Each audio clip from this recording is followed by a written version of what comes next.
Chapitre 66. La parabole du fils prodigue. Écoutez, c'est une belle parabole qui vous guidera par sa lumière dans tant de cas. Un homme avait 2 fils. L'aîné était sérieux, travailleur, affectueux, obéissant. Le second était intelligent plus que son aîné, qui, en vérité, était un peu borné et se laissait guider pour n'avoir pas à se donner la peine de décider par lui-même. Mais il était aussi, par contre, rebelle, distrait, ami du luxe et du plaisir, dépensier et paresseux. L'intelligence est un grand don de Dieu, mais c'est un don dont il faut user sagement. Autrement, c'est comme certains remèdes qui, employés indûment, ne guérissent pas, mais tuent. Le père suivait son droit et son devoir en le rappelant à une vie plus sage, mais c'était sans résultat, sauf d'essuyer des réponses méchantes et de voir son fils se durcir dans des idées mauvaises.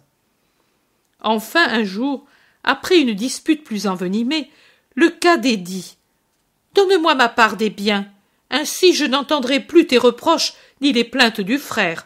Chacun sa part, et que tout soit fini. » « Prends garde, répondit le père, tu seras bientôt ruiné. Que feras-tu alors? Réfléchis que je ne serai pas injuste en ta faveur et que je ne reprendrai pas la plus petite somme à ton frère pour te la donner. Je ne te demanderai rien, sois tranquille, donne-moi ma part. » Le père fit estimer les terres et les objets précieux. Après avoir constaté que l'argent et les bijoux avaient autant de valeur que les terres, il donna à l'aîné les champs et les vignes, les troupeaux et les oliviers, et au cadet il donna l'argent et les bijoux que le cadet vendit tout de suite pour avoir tout en argent. Cela fait, en peu de jours, il s'en alla dans un pays lointain où il vécut en grand seigneur, dépensant ce qu'il avait en bonbons de toutes sortes, se faisant passer pour un fils de roi, car il avait honte de dire « Je suis un campagnard », reniant ainsi son père. Festins, amis et amis, vêtements, vin, jeux, vie dissolue, il vit bien vite s'épuiser ses réserves et arriver la misère. Et avec la misère pour l'alourdir, il survint dans le pays une grande disette qui fit fondre le reste de ses ressources. Il aurait voulu aller trouver son père, mais il était orgueilleux et ne s'y décida pas. Il alla alors trouver un homme riche du pays qui avait été son ami dans l'abondance, et il le pria en disant « Prends-moi parmi tes serviteurs, en souvenir des profits que je t'ai procurés. » Voyez comme l'homme est sot. Il préfère se mettre sous le joug d'un maître au lieu de dire à son père « Pardon, je me suis trompé. » Ce jeune avait appris tant de choses inutiles avec son intelligence éveillée, mais il n'avait pas voulu apprendre le dicton de l'ecclésiastique « Comme il est infâme celui qui abandonne son père, et comme Dieu maudit celui qui tourmente sa mère. » Il était intelligent, mais il n'était pas sage. L'homme à qui il s'était adressé en échange de tout ce dont il avait profité au détriment du jeune imbécile, mit ce sot à la garde des porcs. Il était en effet dans un pays païen où il y avait beaucoup de porcs. Il l'envoya donc faire paître dans ses possessions les troupeaux de porcs, crasseux, en lambeaux, puants, affamés, car la nourriture était mesurée pour tous les serviteurs, et surtout pour les plus bas placés, et lui, étranger, gardien de porcs et méprisé, il rentrait dans cette catégorie. Il voyait les porcs se rassasier de glands, et il soupirait « Si je pouvais au moins m'emplir le ventre de ces fruits, mais ils sont trop amers. La faim elle-même ne me les fait pas trouver bons. » Et il pleurait en pensant aux riches festins de satrapes qu'il avait fait peu de temps avant au milieu des rires, des chants, des danses. Et puis il pensait aux honnêtes repas abondants de sa maison lointaine, aux portions que le père faisait pour tous impartialement, ne gardant pour lui que la plus petite, heureux de voir le sain appétit de ses fils. Et il pensait aussi aux portions que ce juste faisait pour ses serviteurs, et il soupirait. Les domestiques de mon père même les plus bas placés ont du pain en abondance. Et moi ici, je meurs de faim. » Un long travail de réflexion, une longue lutte pour briser l'orgueil. Enfin, vint le jour où, revenu à l'humilité et à la sagesse, il se leva et dit « Je vais trouver mon père. C'est une sottise cet orgueil qui me tient captif. Et de quoi? Pourquoi souffrir en mon corps et plus encore en mon cœur, alors que je peux obtenir le pardon et le soulagement? Je vais trouver mon père. C'est dit. Que lui dirai-je? Mais me voici dans cette abjection, dans ces ordures, mordu par la faim. Je lui dirai, Père, j'ai péché contre le ciel et contre toi. Je ne suis plus digne d'être appelé ton fils. Traite-moi donc comme le dernier de tes serviteurs, mais tolère-moi sous ton toit, que je te vois passer. Je ne pourrai lui dire, parce que je t'aime, il ne le croirait pas. Mais ma vie le lui dira, et lui le comprendra, et avant de mourir, il me bénira encore. Oh, je l'espère, parce que mon père m'aime. Et revenu le soir au pays, il prit congé du maître, et mendiant le long du chemin, il revint à sa maison. Voici les champs paternels, et la maison, et le père qui dirigeait les travaux, vieilli, amaigri par la souffrance, mais toujours bon. Le coupable, en voyant cette ruine dont il était la cause, s'arrêta intimidé. Mais le père, tournant son regard, le vit et courut à sa rencontre, car il était encore loin. Après l'avoir rejoint, il lui jeta les bras autour du cou et l'embrassa. Le père était le seul à avoir reconnu son fils dans ce mendiant humilié, et lui seul avait eu pour lui un mouvement d'amour. Le fils, serré entre ses bras, la tête sur les épaules de son père, murmura au milieu de ses sanglots, « Père, permets-moi de me jeter à tes pieds. »« Non, mon fils, pas à mes pieds, sur mon cœur qui a tant souffert de ton absence et qui a besoin de revivre en sentant ta chaleur sur ma poitrine. » Et le fils, pleurant plus fort, lui dit, « Ô mon père, j'ai péché contre le ciel et contre toi. Je ne suis pas digne que tu m'appelles fils.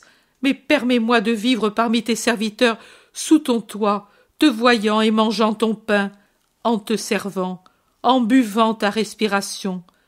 Avec chaque bouchée de pain, avec chacune de tes respirations, se refera mon cœur si corrompu, et il deviendra honnête. » Mais le père, le tenant toujours embrassé, le conduisit vers les serviteurs qui s'étaient rassemblés à distance et qui observaient.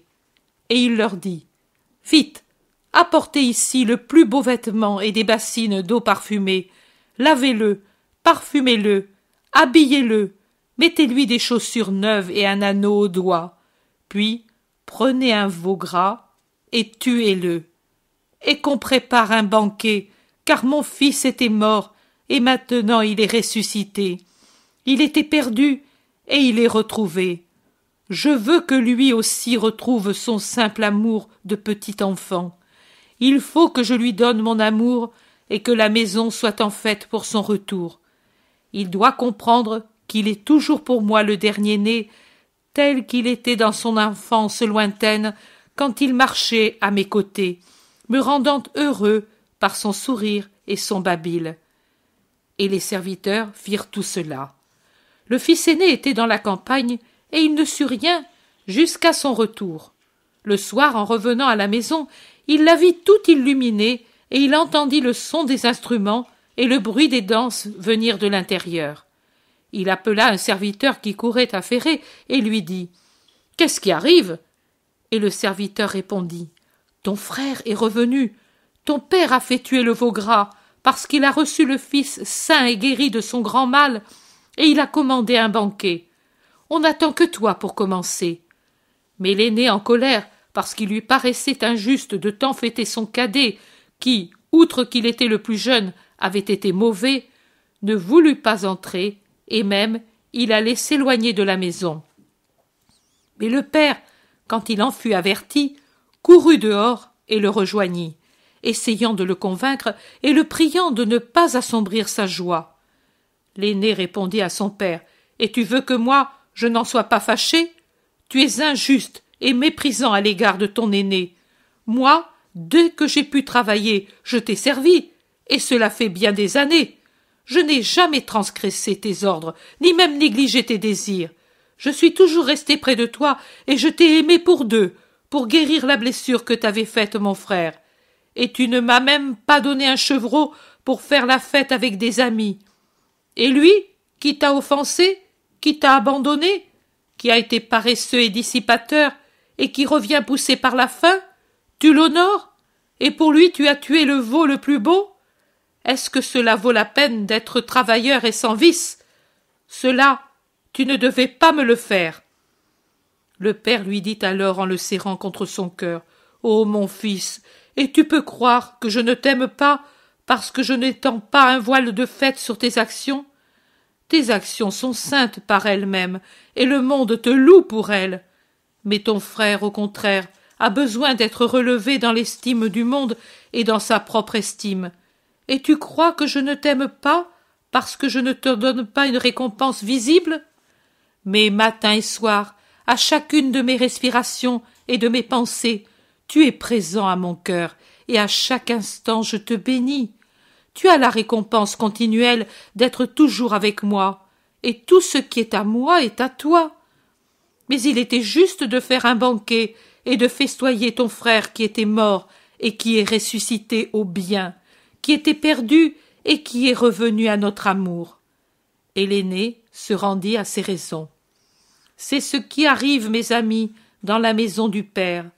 Et qui se reconnaît dans la situation du cadet de la parabole, qu'il pense aussi que s'il l'imite dans son retour au Père, le Père lui dit « Non, pas à mes pieds, mais sur mon cœur, qui a souffert de ton absence et qui maintenant est heureux de ton retour. » Que celui qui se trouve dans la situation de l'aîné et sans faute à l'égard du Père ne soit pas jaloux de la joie paternelle, mais qu'il y prenne part en donnant son amour à son frère racheté.